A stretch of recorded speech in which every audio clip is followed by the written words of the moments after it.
মাঝ দুপুরে লোয়াইপোয়া এলাকায় জাতীয় সড়কের ওপর চাঞ্চল্যকর ঘটনা। অন্যের স্ত্রীকে নিয়ে পালানোর অভিযোগে ধরা পড়লেন এক ব্যক্তি। তাও আবার অভিযোগ উঠেছে তিনি ত্রিপুরা পুলিশের কর্মী। ঘটনার বিবরণে জানা যায়, ত্রিপুরার ধর্মনগর এলাকার বাসিন্দা সুমন শর্মা অসমের শ্রীভূমি জেলার আসিমগঞ্জে অবস্থিত একটি বেসরকারি নেশামুক্তি কেন্দ্রে কর্মরত। কাজের সূত্রে অধিকাংশ সময় বাড়ির বাইরে থাকার সুযোগে সুমনের স্ত্রীর সঙ্গে দীর্ঘদিন ধরে অবৈধ সম্পর্কে জড়িয়ে পড়েন প্রশান্ত মল্লিক ওরফে রাজু নামে এক ব্যক্তি। তিনি ত্রিপুরা পুলিশের সিনিয়র কনস্টেবল। সোমবার দুপুর প্রায় 1টা নাগাদ সুমন মল্লিক কর্মস্থলে ব্যস্ত থাকার সুযোগে প্রশান্ত মল্লিক তার স্ত্রীকে নিয়ে পালিয়ে যাওয়ার চেষ্টা করেন।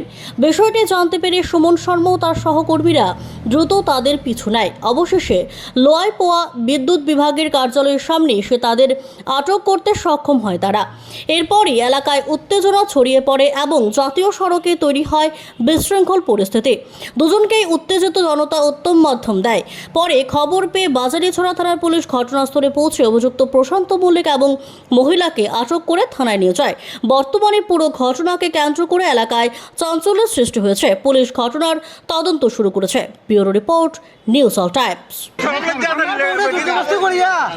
আমি হিন্দু সুমন শর্মা আমার বউরে দুর্যোগস্তি করিয়া হে সোনার চেনটে নিতাইতে কিনিয়া দিয়া এর বউরে ডিভোর্স দিয়া আমার বউরে টাকা পয়সা দিয়া সব নষ্ট করিয়া আমার ফ্যামিলি পুরা নষ্ট করে। বাসা কোন জায়গা? মনে কোনো আমার বাড়ি।